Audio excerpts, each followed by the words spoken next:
Hello, everyone, and welcome to Get Better, a show about two longtime friends trying their best, growing up, and hopefully getting better. I'm Zach Johnson. And I'm Sam Cherry.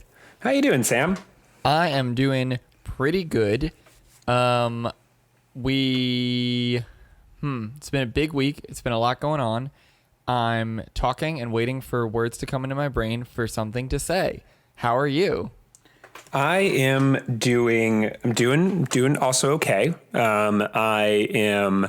Oh, yeah, of course. Okay. Oh, yeah. Okay. Yeah. That was it. All I had to I said the secret code to get you into it. You were ready now. I was literally thinking, like, how do we do a show? How does this show work again? What do we do? Like, is this a pile episode? What are we doing? Hey, Zach. Yes. We're caught up. Oh my gosh. We're caught up. Yeah. So all of the news on Wednesday, and it'll come out the next Monday. This is. I never thought we would get here, honestly. Honestly, I never thought we would either. And we have finally gone through. So like when we can no longer like fall back on that joke where we're saying something and then we can just say, you'll hear this in the year like 2040 or whatever. 2022, that's been our go-to. No, 2020. That is the year now, and that is when you'll be hearing this. And now we can't get away with saying we can't get away with talking about Justice League anymore because No, we can't. No, because I think we've milked that horse pretty dry. You milk horses, right? No, don't do that. That's a crime. Do you want to know the date of our first recording? It was. I'm gonna guess it was sometime in the summer of 2017. Let me give you the headline. I don't know if this is how the news works. Let me give you the headline for the day that we... Never mind. I thought I was going to be able to just like... I don't know why I thought I would type into Google and it would just be like, here's the headline for the day. That's not how it worked. December 12th, 2018 was the first day that we recorded this. Wow. It's been almost... I guess it's been 2 years. All right, it's not been that long. Well, December 2018. It's Frank Sinatra's birthday.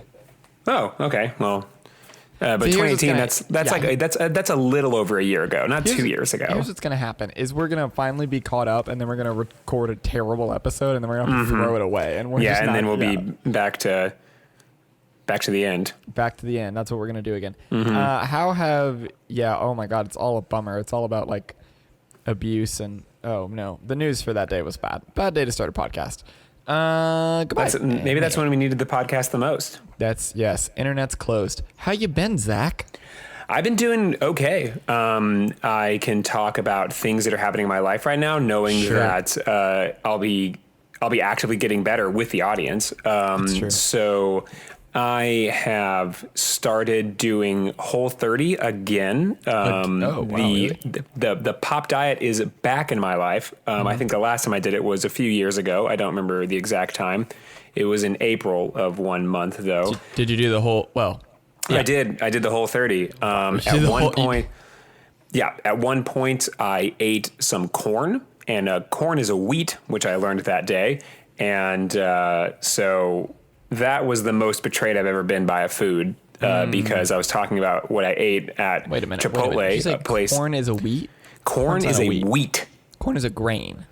Corn is a grain, which is a wheat. Wheat is not. Wheat is wheat. Wheat is a grain as well. Corn does nothing for you,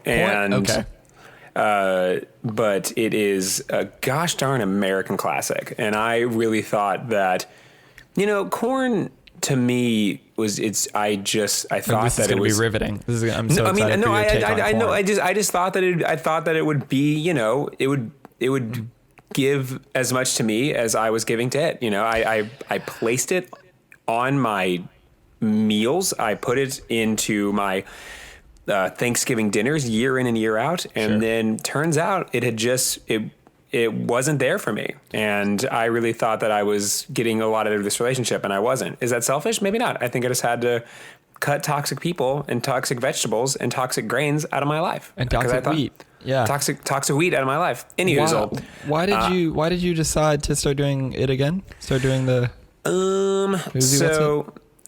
it's like, post holidays and your body is like full of sugar. So you need to maybe take some time to just hit the reset button. And I felt like I don't know, I'd become less creative in my food making processes. So I think Whole30 really backs you into a corner where you have two options. One, you can get really creative with food alternatives, or you could just eat boiled eggs and Laura bars in your car and just kind of cry to yourself, which is what I did last time. Right. You can make dash cam videos where you yell about how everyone's a snowflake still. Yeah. Yeah. So that has been my journey this time around has been much better. I had some some chicken Caesar salad in a squash bowl, which was phenomenal. And I've just recently discovered that zucchini is a viable option for food. So that's pretty good. Great. Yeah. I hadn't learned that. I think that, Tell me more about the vegetables you're eating. Okay. No, I'm kidding. What? I have a list. I understand it. So here's my problem. So I'm throwing away this notebook. Okay. Yes. Of all these vegetables. Throw away your vegetable notebook. Man. I cannot hear it anymore. I worked on that all week. I know. I have consumed a lot of media that I want to talk about. Unfortunately, it has all been for our mini-series shortlist, so I can't talk about any of them. But I have been in Oscar season, and I was just thinking, wait a minute, you've done a bunch. You have a bunch to talk about, but it's all Best Picture stuff. So I'm full of beans. I've lost my Dune energy, although it's still a very good book. We lost our last episode, but I do just want to update the audience that my wife did genocide all the ants, so that's good for us. And we went on some weird tangent where our fans were cursed and they turned into mud, but we lost all those recordings, which is why we are now caught up. But I don't. My life has just been movies for the last 2 weeks, which has been very good, but also I'm losing touch with my real life. Is what I'm saying. Okay. So that's why, that's honestly one of the reasons why I think that this exists, because you can channel that into me and to the audience, so it doesn't really bleed into your life. It's like letting off steam in a steamboat. You know what's wild is I don't know how steamboats work. I feel like I've either gotten better or worse at conversation because of the show. Because here's on one hand, I've gotten better because I don't have to do all my insano monologues to my friends because I can just do them to you. But on the other hand, I forget. Here's what I'll say. I have noticed the difference between a speech and a conversation. Because I practice speeches a lot because I do this show and I'm a shitty person and I monologue at people, which sucks. And this show was an outlet for that. So I wouldn't do it in front of my friends. I could just do it on this show and, be a better person. But I've realized that I try to talk to people and they'll be like, oh, what's going on with this? And I'm like, okay, I know you have a paragraph about this, but you're really going to get about a sentence to talk. So you need to really condense which is a hard thing to practice because when you're in your car practicing your opinions, it's hard to get them. Do you experience where it's hard to get them down to one sentence where it's wait, what's going on with the Iowa caucus? And you're just and it's I have one sentence to explain this. I don't get to do a whole bit about it. Yeah. No, I have that as well. Because it's especially when you have those things kind of locked in and you're trying to find an organic way to bring them into the conversation, it's definitely not going to happen. You're just kind of being the only way to do it is to just kind of go so anyway, I bet you're wondering about this. No one is going to ask about it. No one really cares all that much. Yeah, exactly. And yeah, I also experienced that as well, just because you really want to share your knowledge, especially about the Iowa caucus, which I had to learn a lot about. Hey, relevant. Hey, guys. Hey, whoa, relevant. This is coming out a week after the Iowa caucus. It's still bad, probably, but yeah, man. But yeah, right. I had a whole bit. I was hanging out with some friends last night, and I had a whole bit about Robbie Mook, who is this big dumb dummy. And I was like, okay, I have a whole thing. where I Robbie can Mook sounds like a character I'd make up for like a teen drama who would be like the big dumb character. He's the big dumb Mook. moron. Like that's something you call someone. No one's called him Robbie. People call him Mook. He has managed to fail upwards over and over and over again, and he's a big dumb moron. But I was trying to explain this to people at a trivia night, and it was fine, except I got one sentence in and was like, oh, dude, this is a conversation. You can't do, there's 8 people at this table. Like, you're not going to get through it. Like, you're not going to be able to say all the things. So you're going to get one sentence in. Here's what it was. Okay, so I'm on a trivia team. Our team name is the Neon Turds, which is very funny. And Is that in reference to anything? no, it is not. Got it. For weeks we were doing Fast and the Furious movies, but all said with a lisp, which I thought was pretty funny. Like Hobbs and Thaw and like I don't remember how to Fast and Furious and whatever. Just imagine the titles to all of the Fast and Furious movies. But then we had to come up with a new team name because we were like getting in a tournament or something. And Humble brag. No, I'm sorry. Everyone was entering the tournament. If you play trivia at this place, you are in the tournament. We weren't like we're not like in like playoffs. You weren't like invited by some guy Correct. a la like Bloodsport. Like no one came up to you, no one recruited you, Yeah. and was like, There was no crimson envelope to be in the I've heard winner take all. heard a lot about you guys putting Yeah. together a crew. Right. It's underground, secret, Bahamas, the Right. 24th. I didn't ride on a small like boat rowed by a All right, hold on. Let me do that joke again because I couldn't remember how Enter the Dragon works.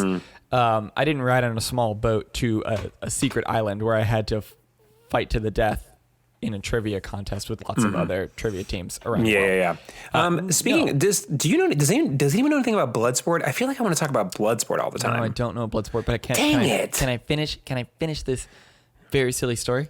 Yes, but I want to talk about something relevant. Okay, step Like 1. Bloodsport. Remember the story you were telling, Sam. Something about... Oh, okay, so I'm in this trivia team.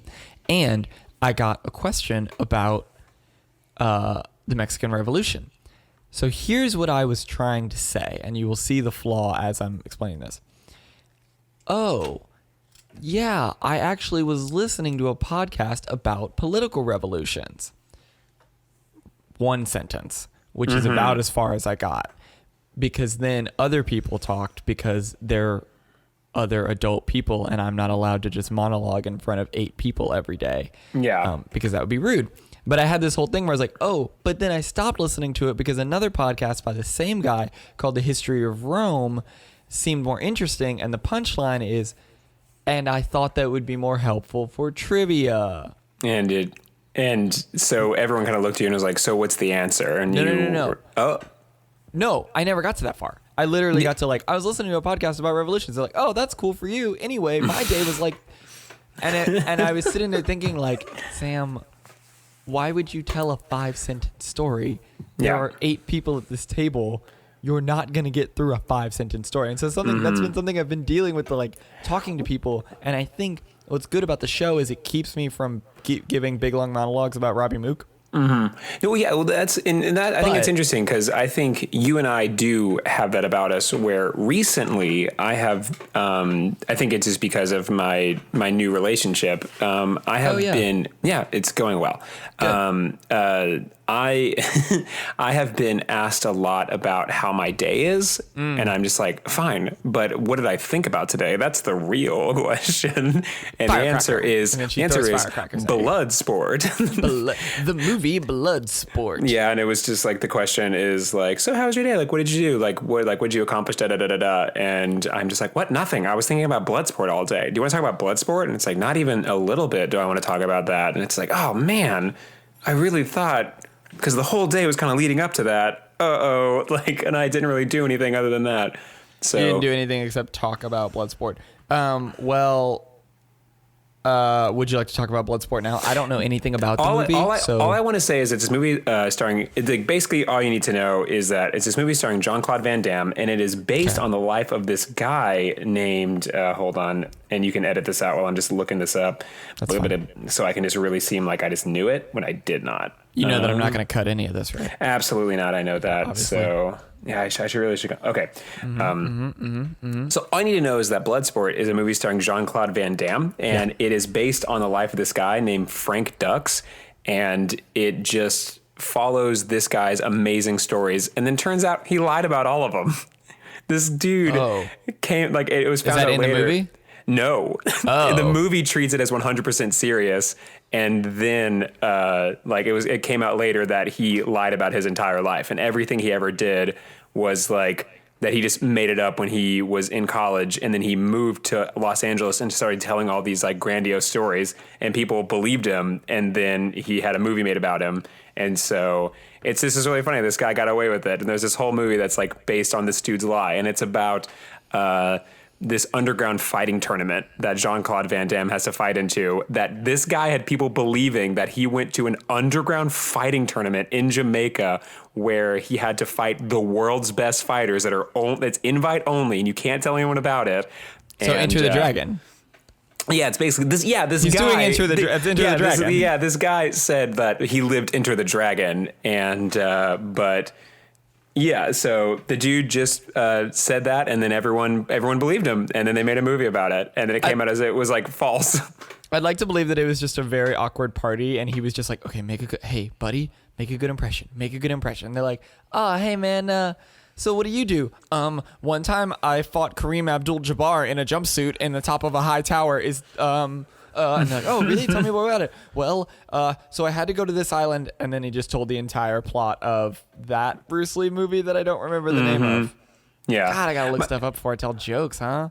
Yeah. One of my favorite things about this Frank Dux guy is that he wrote a book called The Secret Man, in which he talks about his undercover CIA operations, where he includes the names of real people that are really like that would be his boss, and he includes them in the stories. So very fact checkable, super easy to do that. Just like walking up to the person and going like, hey, so are these stories true? And they're like, I've never heard of that guy. And then so he came with this whole book where instead of just making it like a fiction or like saying, now I can't tell you who told me to do this, because it's a secret. He was like talking about operations that were happening real time in the CIA, but saying that he was there the whole time. Wait, but and how did then, he know that it happened?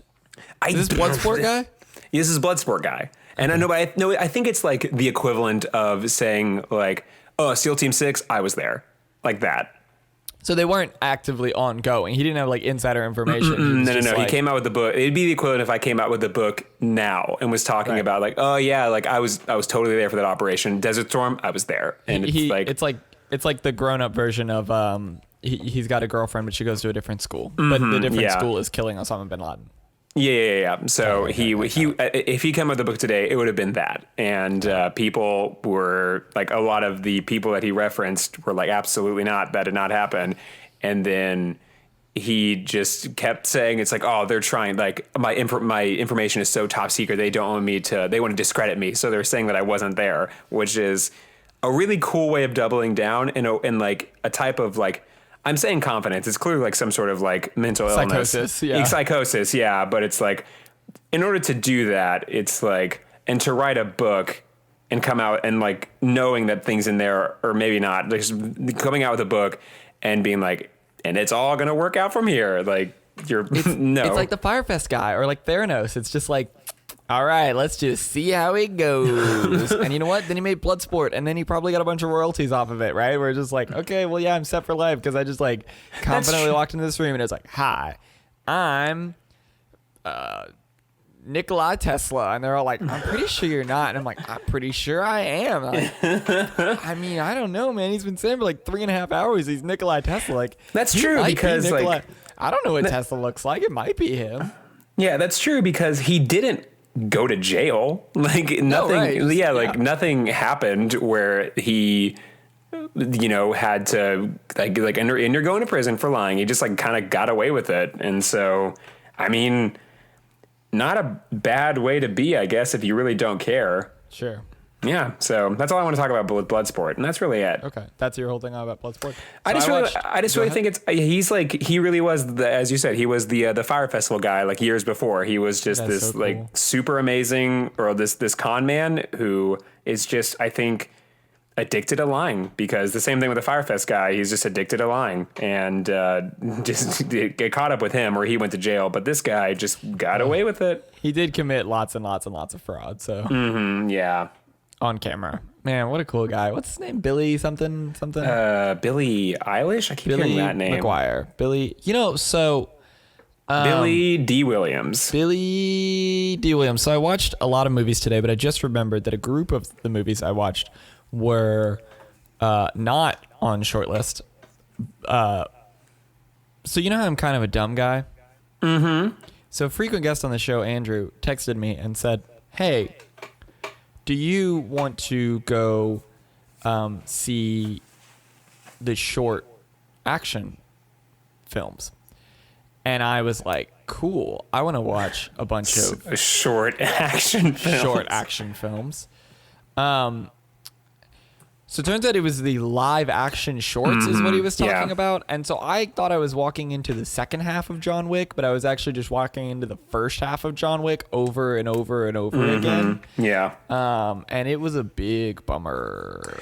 Yeah, so Have you seen them? no, I haven't seen them. I don't know but why you would have. I know. Well, I wanted to. So, the Speed Art Museum, shout out to the Speed.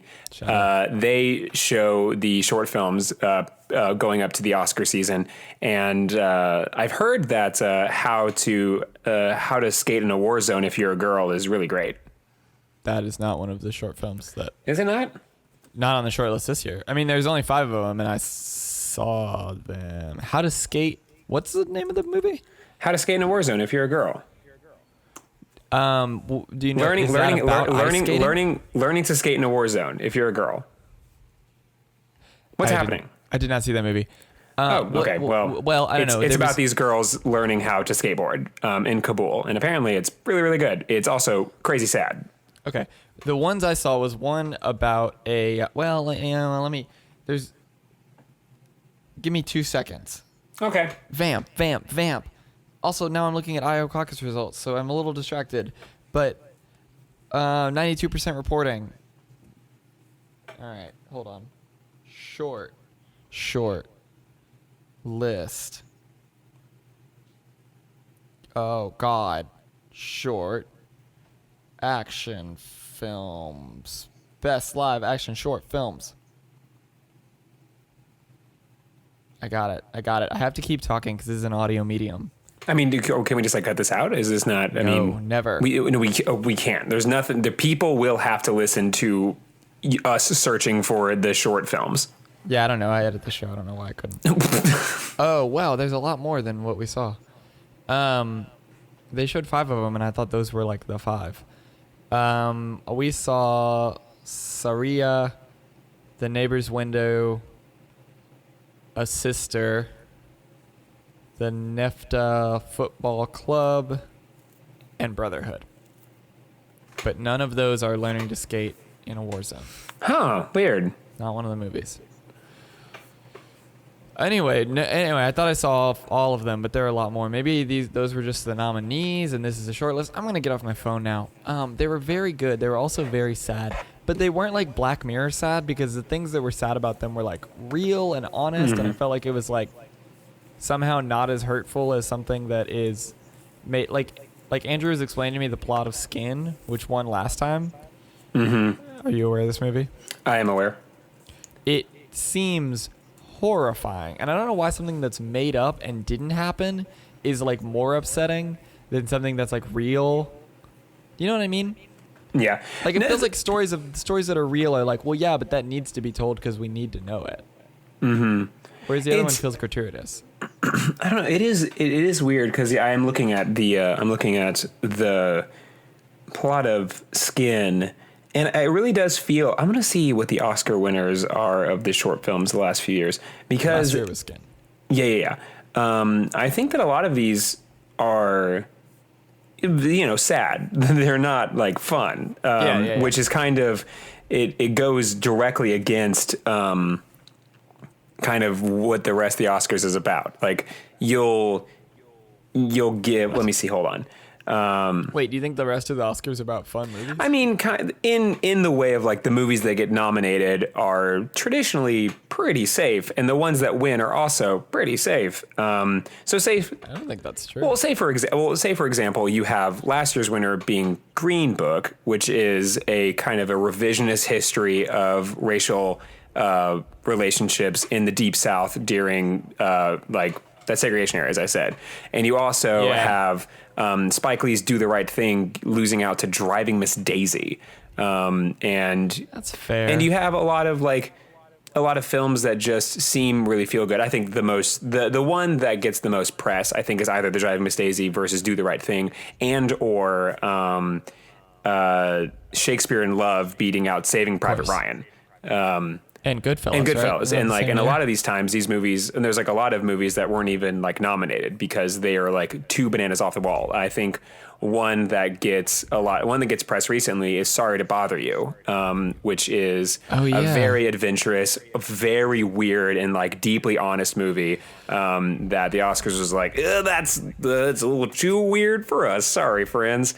I guess that's fair. And I think so. I'm looking at this one here, and the one that did The Shape of Water win Best Picture? Yep. What? I didn't see it. That was before my new life. New year, new me. I watch movies again. Missed pretty much all these movies. Yeah. So, and I'm looking at this one. So in 1994, the winner for the short documentary was this movie called Black Rider, which is the topic of the film is daily racism a black man endures on a tram in Germany. And the winner of Best Picture that year was Forrest Gump. Yeah, I guess that's true. Cause I'm looking at like, okay, Titanic, American Beauty's kind of sad. Gladiator, Chicago, Lord of the Rings, $1 Million Baby is sad. No Country for Old Men is sad. Slumdog Millionaire is a fun movie. Hurt Locker is sad. And you can King's kind of Speech like is there is a yeah, you're right. I see what you're saying. The Artist is a fun movie. Yeah, and there's a lot to be said about the types of movies that are nominated versus ones that aren't. Like you're not going to see any groundbreaking horror movies or even science fiction movies really find their way in there, even if they are deeply human stories, because it's like seems like kind of like too out there. Where like the bone that those ones get thrown is like special effects or like sound editing. Whereas the ones that traditionally are the winners are either like biopics or have to do with some historical event or something that is like in its own sort of way. Even though the movie may have like kind of ups and downs, like it does have all in all a positive message. Yeah, and I think it's harder to sustain that level of sort of drama and unease over 2 hours versus 10, 15 minutes. You know what I mean? Like, yeah, you do need like, for example, a movie like Birdman, which like has a lot of really sad things in it, also has a lot of fun in it. But it's like, well, yeah, because I don't really think I could slog through that for 2 hours if there was absolutely nothing, you know. And The Hurt Locker has some like slower moments that aren't just like crushing, even though there's some really intense moments. But you couldn't do that for an entire 2 hour movie. So maybe it's a product of the form that like, yeah, shorter movies have the ability. Well, and I guess if a shorter movie had a funny moment, it would almost kind of be a comedy. Now, granted, there are funny movies in the 5 that I saw. 2 of them, and I won't tell you which 2, but 2 of them are funny. Like, we watch them and we're like, oh, those are funny. And you don't know they're going to be funny, so, like, that's why I don't want to say, like, oh, this one's funny. But, like, yeah, they were like, oh, this is mostly funny and kind of light. And there are heavy moments, but it's not, like, a sad movie. Yeah, because, like, I think... But that's harder to pull off. It's interesting. It's interesting to look at kind of documentaries. So I'm looking at them, and most of them just seem like documentary, especially in like the Oscar-winning sort of way, is almost like shorthand for reporting. Okay. I'm sure you're right. Like it is looking. It's almost like it is informational in a way of like kind of bringing stories out of places. Well, yeah. I guess that's kind of what documentaries. Well, but like I find that it's very rare that there is a documentary that wins that is kind of like a movie. I'm trying to explain this in a way that is conductive, Productive. productive, and conductive, and It's electric. yes, like they like a documentary is almost it is given to the ones that are the like provocative, or they are bringing out like a really big truth. Like say for example, one of the ones that won most recently was one called Icarus, which did the reporting on the like doping scandal in Russia. And there were probably ones that came out that same year that were like prettier, or like they're more fun to watch. But that one won because of its like, it was like groundbreaking. Yeah. Have you seen American Factory? It's nominated this year. No, I haven't seen American Factory. Oh, it's real good. Oh my gosh. So American Factory, I've been trying to watch that for a while. However, Got Netflix. I know. But see, the problem is I told my girlfriend that I would watch it with her, and and like trying to find a moment to do that because this is a quick sidebar. Sure. There is this show on Netflix. It is called The Circle, and it is. Oh my God! Have you seen The Circle? Talk about The Circle. Oh my. Okay. Yes. It took 30 minutes. We found our topic. Time out. Okay, I have not seen all the episodes of The Circle. God, tell me where you are. I've memorized every frame of it. I'm so Best show ever made. Cannot wait to tell Carrie about this. She is gonna lose her mind. It's very good, and also spoilers. This is the rest of the episode. If you haven't seen The Circle, go watch it. Wherever Zach is, we're doing spoilers up to that point. We gotta talk about The Circle. Oh my gosh, this makes me so happy. Where are you in the show? Okay, so I'm at the point where Antonio is gone, and time out. We should do a quick explainer for those that are sticking around. Okay, so The Circle is this reality show where there are these contestants. There are 8 of them in total, and they are living each in their own room, completely isolated from the rest of the group. They cannot see their. It's like if Big Brother and Black Mirror and Jersey Shore were one show. It's the most equally horrifying and hilarious experiment on television. Yes. It's the best. You got it exactly correct. It is very Big Brother in the way that it is produced, and the way that like they shoot all of the shots. So it is these people, they're isolated, and they can only communicate with each other on this platform called The Circle. And it's like this social media thing where you put on pictures and you put on statuses, and you only show the other people your internet personality versus your real personality. So because of that, some of the contestants have chosen to catfish the other ones by pretending to be someone that they're not. And the other, like some of them are like, it is interesting to see the disconnect between people that are actively playing the game versus people that are like just trying to be genuine. Yeah. And the ones that are trying to be genuine, you have a greater heart for, and the ones that are like the ones that are actively playing the game, it just makes it is a weird thing to kind of have your favorites, and all of my favorites, Shabam, are playing the game with a lot of genuine nature rather than like trying to trick the others. Sure. And it's great. It is so great to watch. Because the premise was explained to me, and I was kind of like, yeah, I might check that out. Like whatever, Must watch TV, prestige TV. And me and Carrie were just like, hey, a lot of the couples that we hang out with are like, they cannot stop talking about this show. Let's just see what's going on. And then we watched one episode, and then we looked at each other and was like, are we about to watch the rest of the show? Yeah, we watched it in like a couple of days. We have a group of friends, and it's like we have a group chat, and we pretty much just talked for a week straight of like, where are you? Because we were watching it when it was coming out. So like it was like, 4 episodes just dropped, and we just stopped what we were doing and like watched 4 episodes of The Circle, and then all texted about it.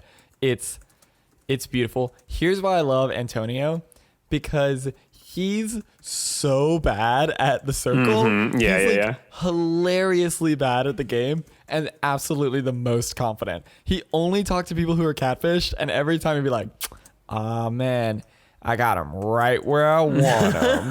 And it was just like, but every time he was just being lied to the entire game. And it was so funny. Every conversation, he's like, hey, what's up? We're in an alliance. Oh, yeah? Great. We should hang out. Cool. Oh, man, I got him. I got all the chips exactly. And then you cut to the other person. They're just like, man, this idiot has no idea that I'm just lying to him. And nobody. Yeah. Every conversation was a lie, and every time he would just, and it was not that other people weren't he would always say that. He would always go, always I got him right where I want him. Got him right when he like rub his hands together, like got it right where I want it. So funny. It's so Oh funny. my gosh. I love Joey. Joey. Who are the new cast members in the house? Okay, so the new ones that just joined is that girl whose name I cannot remember for the life of me. I know who you're talking about. And Adam. He goes by Adam, but he is. I never remembered their real names. Like Rebecca, Okay. it was just like, oh, Rebecca. Like I know it's a boy named something else, but it's Rebecca. Karen? Oh no. You mean Seaburn? Seaburn, yeah. So Adam is so funny because he has this. His name's He's the Alex. That's villain. it. Yeah, he has this thing. His name is Alex, and he's this guy who's married, but he is playing the role of this like hot younger version of himself. And he on his desk he has this this like board that says "Don't forget your Adam." And I think that is the funniest thing in the world. Like in front of his TV, he has this little board that says "Don't forget your Adam." It's so funny to me because he, like, you hear him talk about how he thinks he's playing the game, and he's like, oh, like, I don't know if this has happened yet. It's a really small moment, but he's talking to somebody, and he's like, oh man, I feel like I'm talking to him more like Alex than I am like Adam. And it's like, bro, you're only talking like Alex. Like he's talking to these girls and coming on so strong, and it's like, oh my gosh, he's like that's how hot boys talk. And it's like, no, you're talking it's like how hot boys talk the way that like those dudes on the internet think that to talk fancy is to be like greetings, milady. Forsooth. And it's like, no, you sound like an idiot. Yeah. And people are seeing that pretty quickly. And it's so funny that he thinks he's playing this long game of like, nobody knows that I'm not a hot boy. It's like, they all know you're not a hot boy. Yeah, it's because it's like you're obviously lying. It's like cool people talk like this. Like cool people never say stuff like that. Yeah. And Sammy, who is the realist, is just like, this dude's fake. It's like, obviously, very obviously fake. Yeah. So I have a deep fondness for Joey. Of course. And clearly the people that everyone is tuned out. So it's just me and you now. If you either also watch The Circle or are not listening to the show anymore. Yeah. So Joey, one of the very first things that he says is he goes, like, it's either doing interviews and he says like, I'm Joey, I'm from Jersey, and it's like, obviously, and then he just apropos of nothing just goes, so yeah, I sent a dick pic. And I just like to wait, but that's right before or after. People say I look like a young Robert De Niro, and he does like a Robert De Niro face. Yeah. Cool, man. Cool. So he does that, and so he goes like, yeah, so I sent a dick pic, and I like to imagine that the producer's just going, no one asked you that. Or the producer going, what are you doing? And he's like, oh, yeah, like he was doing it right then, and he was like, oh, yeah. What's up, buddy? Here's the thing is, he's real. That's what I like about him, and I think it's something where I don't think that him and I would get along if we were trapped on a boat together. Or maybe we would, but like, he's so himself. Like he's just like, hey, I'm Joey, and this is what I like, he's you absolutely never have to wonder what he is thinking, and not once, not never. Every time a cute girl comes on the show, he's just like, I might be a catfish. What are you gonna do? What's up, sexy? And it's just like, dude, you're so real. Like, he's 100% himself, and he can't help but be himself, and it's so funny. And he is just like, that's the thing that I think is the funniest about him is, like, I think some people must think, and because I haven't gotten that far, but some people must think that he is playing a character because they're just like, what? Like, either you are this person or you are incredibly committed to this bit of you just being this like over the top, like Jersey Shore stereotype. Like, it just sounds like the way he talks sounds as if you were to put a sentence into like a Jersey Shore translator and it pops out like some sort of insane thing. Okay, but we need to talk about the other aspect of the show, which is yes, all the wonderful people, and it's very, very funny. I think so. Before it goes on here, I really do think that the show is a hit solely because there was a amazing alliance between the production, the ideas of the show, and the way that it is placed together. Because okay, so there's production, and they sent it off to the casting directors, and they got the perfect people that they nailed it so hard. And I think that the show with less endearing people would not have done well at all, because sometimes when they're playing like the games, it's like, guess what celebrity this is? Like, it just feels like youth group games. Like, they're just like not fun at all, or they're just kind of like not engaging TV. But the entire time watching it, it's like, I have got to hear what Joey has to say about this. I need to see, because especially when it was like Joey and Shabam were working together, I was like, this dynamic is the most important thing in the world to me. Yes. So on one hand, you have the wonderful cast, which is very funny. On the other hand, there is the dystopian hellscape that they paint of a world. Like, the actual game of The Circle is horrifying. Like, when they do the party, you've gotten to the party, right? Yes, where they have to all dance by each other. And they're all dancing. They like all get dressed up all the time. Like, oh, you're going on a date with Rebecca, and they like get dressed up. Dressed up, and you're like, wait, are they gonna meet? And it's like, no, they're not gonna meet. They're going to be in separate rooms, but they got dressed up for some reason. And like, there's at one point where Sammy thinks she's gonna go on a private date, but it's just like this. It's just like the normal, like you go into a different separate room. Yeah. And she doesn't get picked, and she's like, oh man, I put on my makeup and everything. It's like, for what? You're in a room by yourself. Yeah, because he usually does say, she says something to the effect of like, and I got all dressed up for nothing. Or like it really does. The weirdest and saddest moment was the party when like they start playing music through like all of the house speakers, and they're all just like jumping around dancing by themselves, and the circle and they play is one like song. Yeah, and the circle is like, sorry guys, but the party's over. I'm like, oh, the party's over. I'm like, what party? Yeah, you dance to one song by yourself in your apartment while all the lights started going off. Like, weird. The show that I want a companion show. And I hope you're on the same wavelength here. I want a companion show to The Circle called The Circle, like, behind the circle. To show me the producers that are having to type out all of these stupid messages 100%. Convince these people that this app is real, because there is no way that The Circle is a real app. No. So yeah, I was at one point I was watching it and I looked at the screen, like it was something about Joey said something and it was typed in his accent, and I was like, oh, that's so funny. The diction picked up his accent. No. And then Carrie looked at me, she said, someone's typing that. And I went, no, like they're talking into it. And she was like, no, someone is like, there's a person off in another room obviously there's someone typing that. And I was just like, they'll say like, and I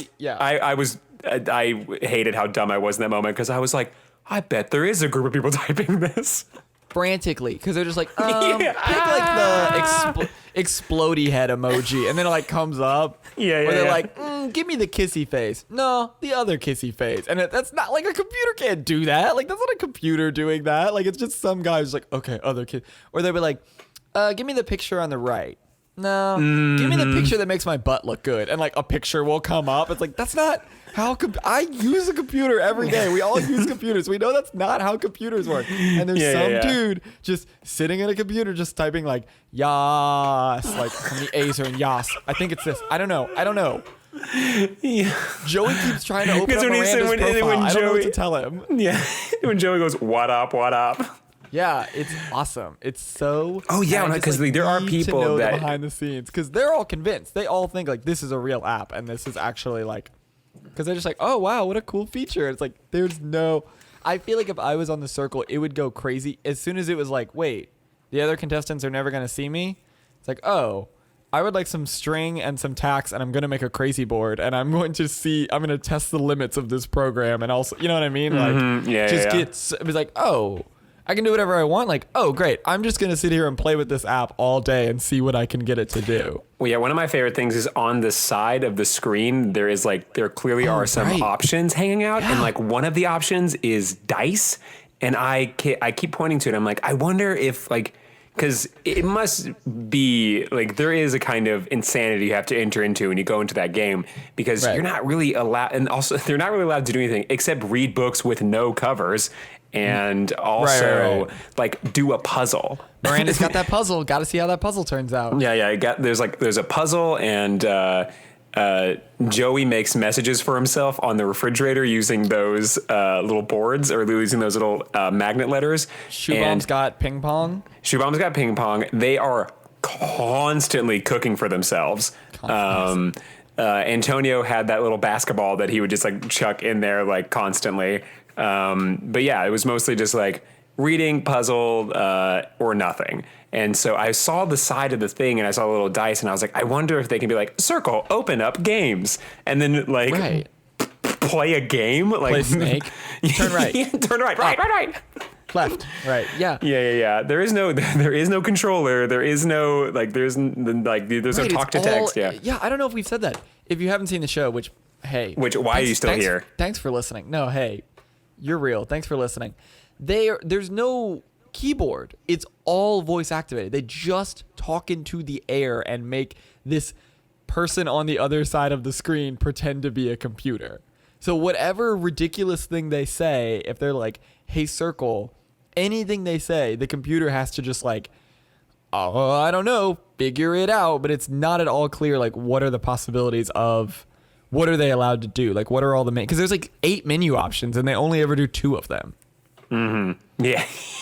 And they're so isolated that it's like you can add a second picture, and that's like half an episode of like everybody's gonna add a second picture to their profile. So like, I'm so excited for you to finish it. It just gets better and better. It's such a good television show. I have some theories about how it's going to go, which is like one of the fun things about having some time to break in between it, of just like kind of wondering how it's going to go, because I really feel, because I have some feelings that it's not going to continue in the same trend, because that's not how game shows work. There is always some sort of new feature, or there's a new thing that causes you to get eliminated. And I think that I watched one season of Big Brother, and they were constantly changing the rules of how you got out of Big Brother. Like there was no amount of plan that you could have to stay on that show. It was like, 'cause there was one guy that came in and he was like, what's up? My name's like Dan and I'm the man with the plan. And he was like, and this is my board and I have this idea and da-da-da-da. He was gone the second week because they changed everything on him. And he like, there was a picture of him like looking at all of his notes, and he was just like, I did not think about any of this, because if like they punish you for having a idea of what the show is, because they keep changing it. So my theory is that the Circle is going to do the exact same thing. It is going to, because it's the way it works now is you become an influencer and then you can vote someone out. You become an influencer and you vote someone out. I have a sense that that is not going to continue for much longer, because I really feel like that would get kind of stale, of like having that be the same thing going on. And I think that because of that, the love of my life, Shubham, is going to get voted out over some bull crap. Well, look, I'm going to let you do this journey on your own. But what I will say is something broken about me whenever I watch reality television show. I never think I want to be on that show. I always think like, I want to be a producer on this. You know what I mean? Survivor, Big Brother. I'm just like, I want to make the games, because the games that they come up with and the mechanics of like, oh, and then we'll do this and it will do this, like, is just, I honestly don't understand. I'm just going to speak this into the universe and hope that it like materializes as a television show. I just want a television show about the people that make reality television. Yeah. Like, not like Flavor of Love, although I would watch that for sure. Of course. Survivor Like, I want a show about the producers of Survivor. I just want to see how, or like Bachelor. I just No, want to see. I how was it going to goes. say The Bachelor is the one I want to see the most. We're watching it right now, and it's buck wild. Hey, Sam, What's up? I'm also watching The Bachelor. Oh my gosh, what do you think about Peter though? Peter sucks. He's like the dumbest human He man. is this is a pile episode if there ever was one. No, we're keeping all of this. We've got 8 Dude, minutes to talk about Peter. Okay, Peter. Did you watch the most recent episode? Not the one tonight, but the one on Monday. Yes. Okay, you know when this is so Spoilers dumb. for The Bachelor, I guess. You know, I don't yeah, spoilers Bachelor. If you're still here, the way there's a contestant named there is a contestant named Kellyanne who is the realist, and in this most recent episode, she is just like. She is Hannah Ann. I'm so sorry, Hannah Ann. Where all she just wants to be on vacation, and she says this thing where while they're on their date, she says like, all you do is reward drama. Like you are causing, like you know what's happening, and you're just rewarding the people that are causing the biggest fuss, and because of that, he has voted off the coolest people. The one that I was like in love with the first episode was this girl named Alexa. She was the girl that was like a doctor who would just have this really cool hair and she had this really cool style. She got no interview time because clearly the producers were like, oh, you're really cool and you handle all of these situations with a lot of maturity, so we got to get you out of here. The very same thing with Lexi, who was red car, red hair. I think she got voted off too, just because like it's red like car, red hair. It's like you're not bringing enough to the table here, friend. Like you're not like you're being cool, and we need McKenna, who keeps making those tongue faces. God, she just wants to be in the show so bad. She just wants to be a character in that show. Yeah, the entirety of her thing is I keep looking at her and kind of going like, oh, this is her Bachelor in Paradise audition tape. Everything she does is an audition tape, or just wants to be a GIF, and she is like nailing it every time. But all this having been said, Peter sucks. It has like absolutely no clue of what's going on in the house, and so funny. He has no idea the dynamic between anybody, and like the way that he operates is he will believe whoever said something to him last. That is the way that he goes. Like if it's like, hey, this person's really causing me a lot of concerns. The next person just has to spin a lie, and then he is just like, wow, I didn't know that, and also thank you so much for your vulnerability. And then the person that like came forward, gone out. Yes. He has done that a few times where like it's just always who talks to him last, which is why I think an interesting point of view was that I had was Tammy must have found that out because in the rose ceremony, she did that thing where she said, she's like, Peter, can I talk to you for a second? It's like, talk to him last. You're going to stay in, because he believes everything that everyone says and then immediately forgets everything else. He is so dumb. He's so stupid. But what I love about the show, and his face is so funny, because what will happen is like, okay, so he goes to the date in Columbus, Ohio, which was very, very, very funny. Cleveland, Ohio. Cleveland, Ohio. I'm sorry.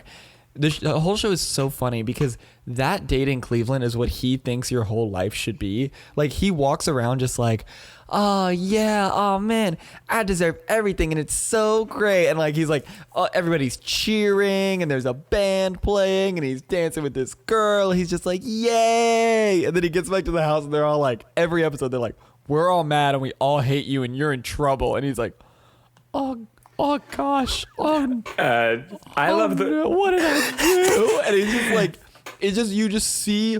And the same is true for my favorite character, Victoria F., who is just like every week, it seems like the producers take her aside and go, we're going to make your life horrible. Like everything that happens to her every week, it's her one-on-one date that was like her nice, sweet moment with Peter.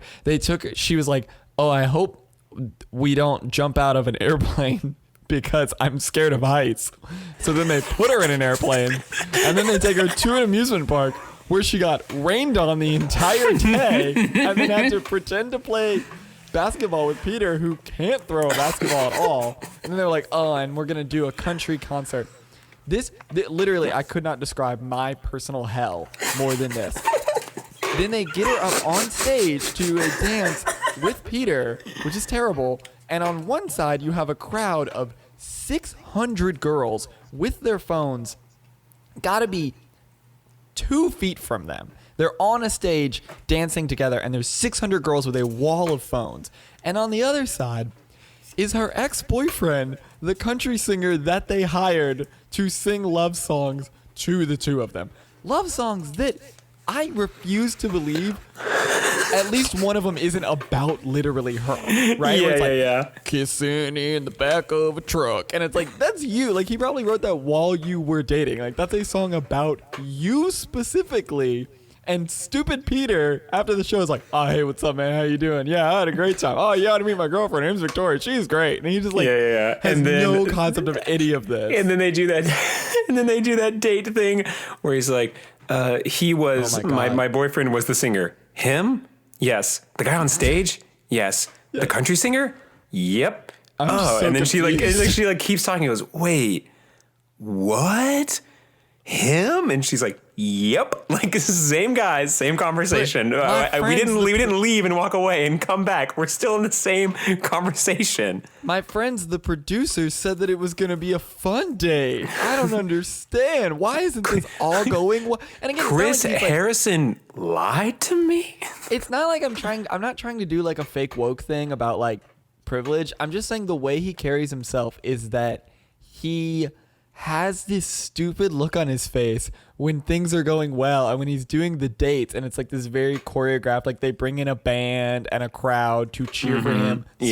Where he doesn't understand that it's a television show. And this is what life's supposed to be all the time. One of my favorites is when they turn a corner and they see that like soapbox derby thing happening, and then he goes like, whoa, and then they're like, do you want to get in a soapbox and race? He's like, us? It's like, no, and he gets you're home here right on time. We're two children and we know what's happening. And every single date he does, so he brings all these girls on these group dates that are the worst dates of their entire life. He just ignores all of them for whichever girl is screaming at him the most, and then he sits down and has like just every scene where he's just like, all right, now I have to sit with this girl while she tells me what I did wrong, and I have to say that I'm sorry. And then I sit down with this next girl, and you just see him get more and more overwhelmed and how absolutely unprepared he is for any of this. He's just like, look, guys, I don't know either. Like, oh gosh. It's so funny. It's such a funny television show every week. Well, I guess we found now that we're current, this is what's happening. So if you like the old episodes where we talked about things that weren't current, boy, oh boy, are you going to love our new current spin. I mean, before they just heard about like whatever pop culture we were into from a year and a half ago, and now they get it from this deeply week. Specific references to reality shows. Again, instead of deeply specific references to things from a year ago, it's deeply specific references to things that are. I mean, we had an episode about Firefest that came out like 9 months after the documentary. So like, hey, the audience will be fine. Yeah. Most of the listens any podcast gets are not on the day that they're released. So like no one is listening to this the day it came out. There's like 2 people that are listening to this when it came out. Like no one listens to it when it comes out. So it doesn't matter. They'll be fine.